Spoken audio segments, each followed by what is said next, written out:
were diving into the Resident Evil Requiem stuff the other night,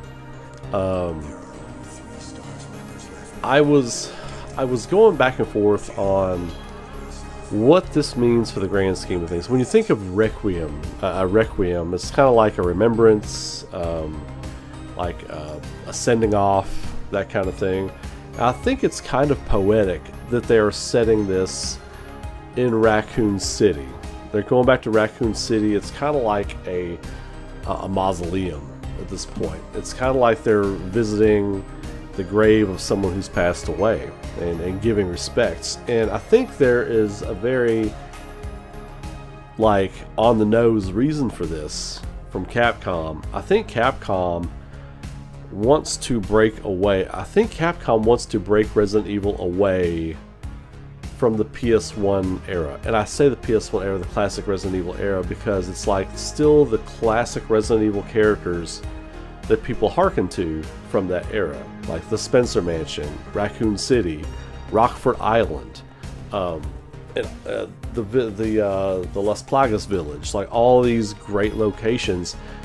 And I feel like Capcom, in a sense, feels like they're kind of shackled to this stuff because those things were so great.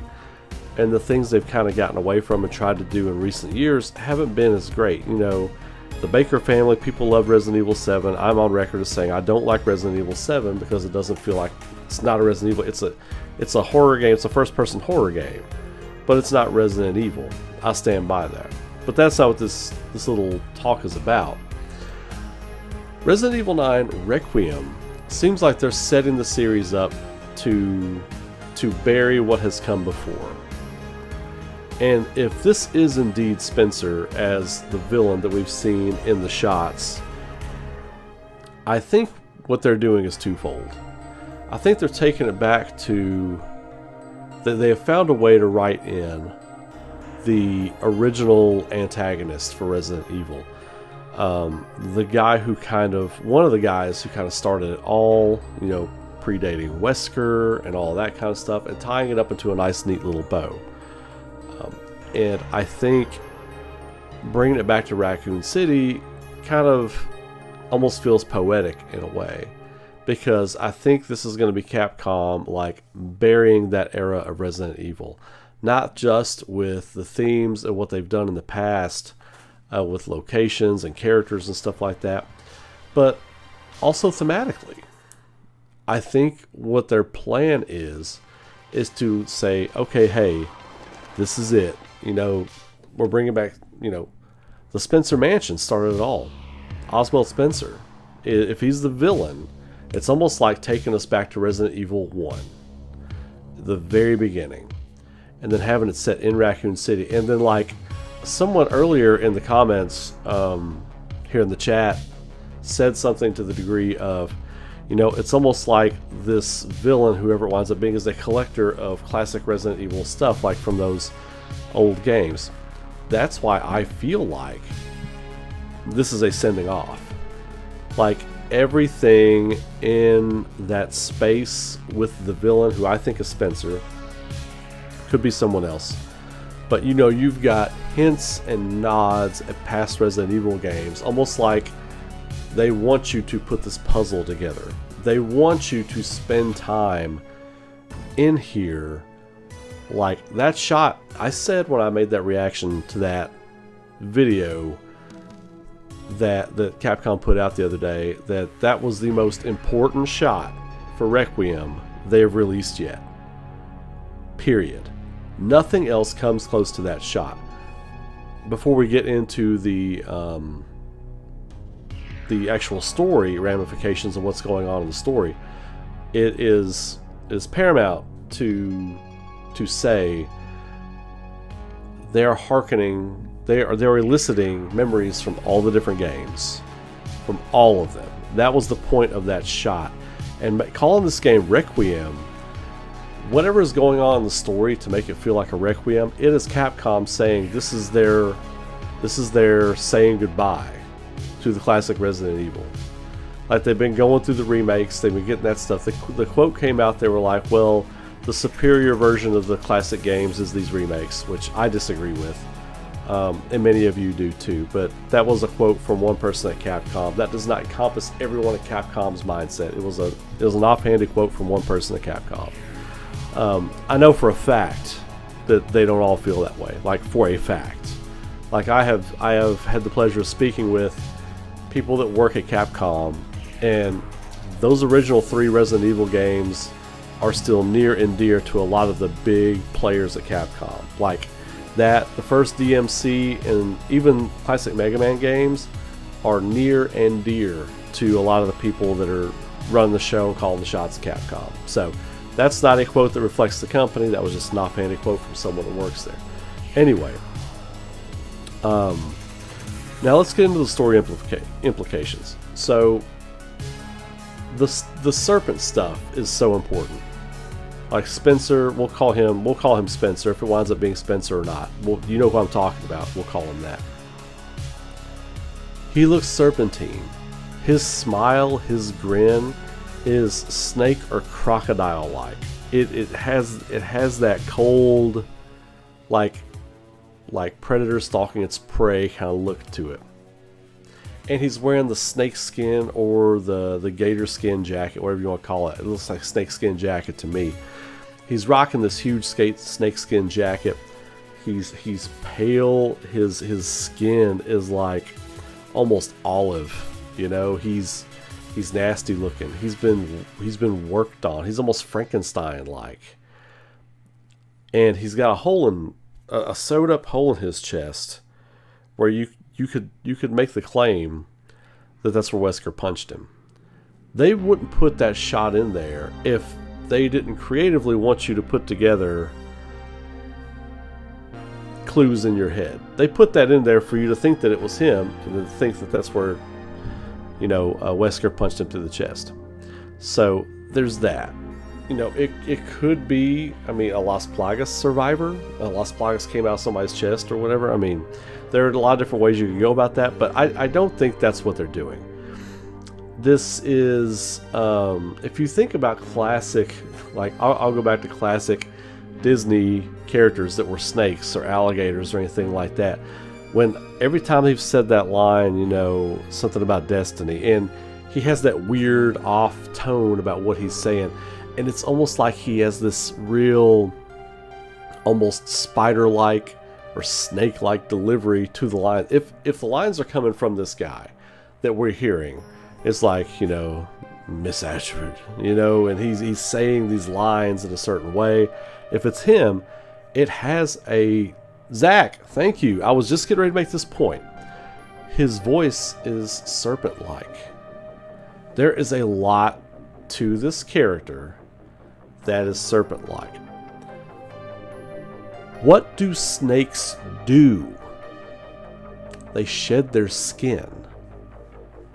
They shed their skin and they become like, they get a new coat, new scales. They're always evolving. What if there is something like that going on in the game? The old version of Spencer is this old husk he cast away, he came out of, when after Wesker apparently killed him. And he's still got the wound, like he didn't get a new body, but like he has shed...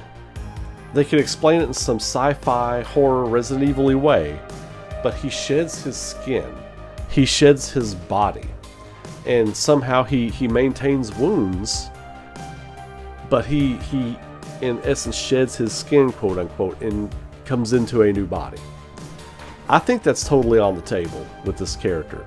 So having him be the villain for Resident Evil Requiem brings it full circle, brings it back to the beginning.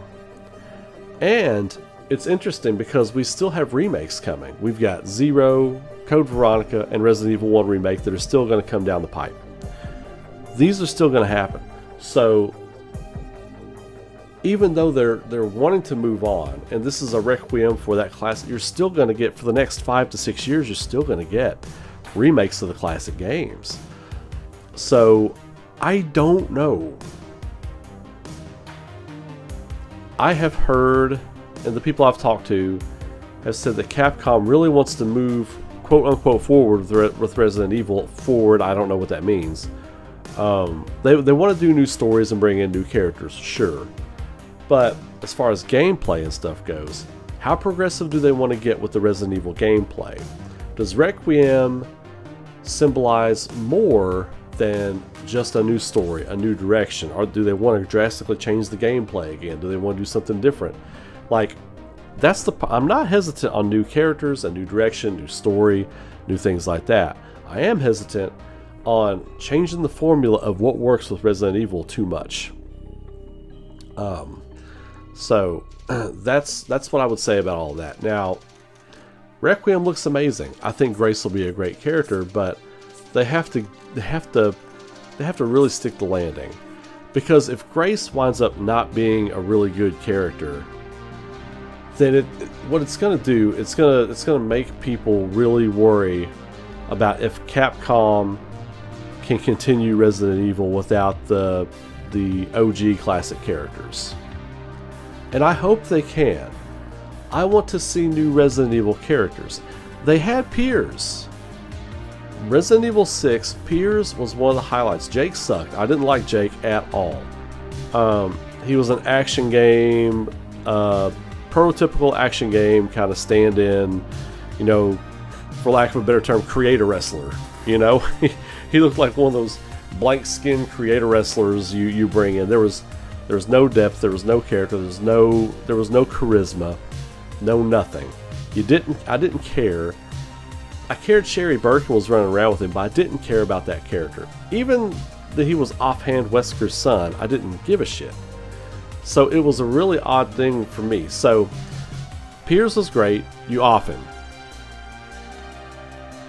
That was a great hook for that story. But unfortunately, it came at the cost of one of the rare times in a new game you made a character people cared about. I didn't care about any of the characters in 7, in Village, except for Heisenberg. The Baker family were sympathetic characters, sympathetic villains at the end, you know, in the end. But throughout the story, I wasn't like, oh, I like these characters. When you understand what happened to them at the end, you were sympathetic. But it wasn't like playing old school Resident Evil. Yeah, Helena's a good character. I will give you that, Zach. Helena, I'll take that back. Helena's a very good character. But she just feels like she's just kind of there in Resident Evil 6. You know?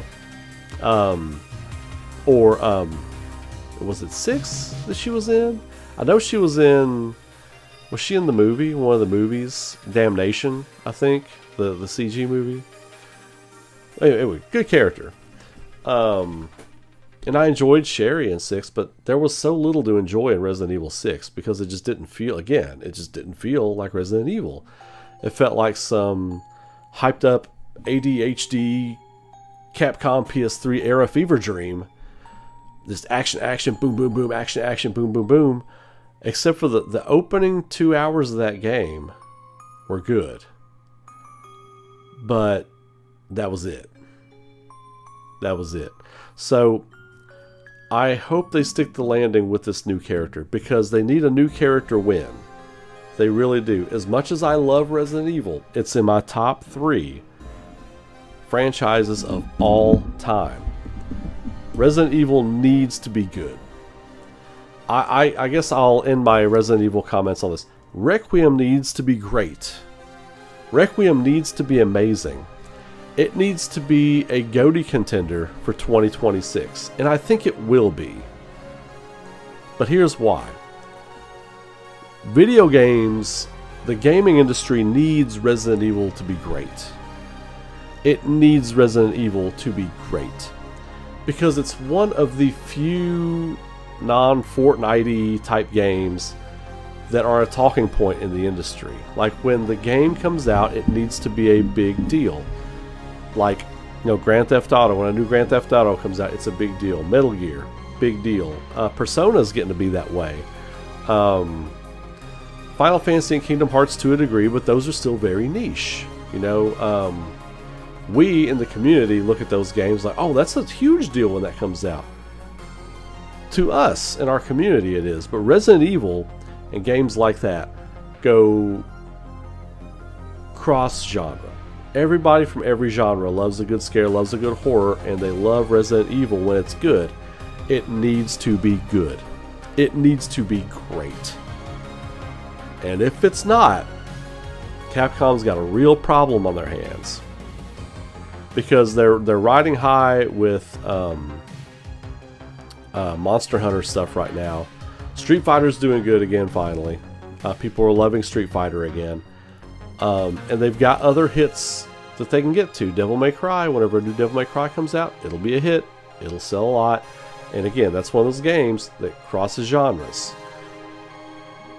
The gaming industry needs Resident Evil to be great. The gaming industry needs Resident Evil Requiem to be excellent. And I hope it is, because I need it to be excellent. I love Resident Evil with every fiber of my being. And Resident Evil is great, not because it's just another horror game. It's not just another horror title. It's the characters that make Resident Evil great.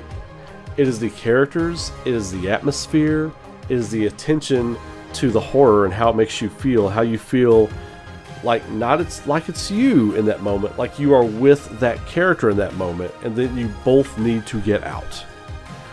Like if you're playing with Leon, if you're playing with Jill, who is my favorite Resident Evil character, Jill Valentine, whether you're playing with Chris or Barry or Claire or Grace now, or anybody, you and that character are trying to get out. It's a team, and that's what makes Resident Evil feel so great. You feel like you're escaping the scenario with that character, and you both need to make it out alive.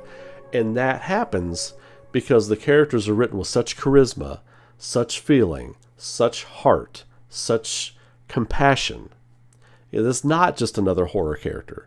It's not just another horror franchise. It's not just another insert word here. It's not just another that.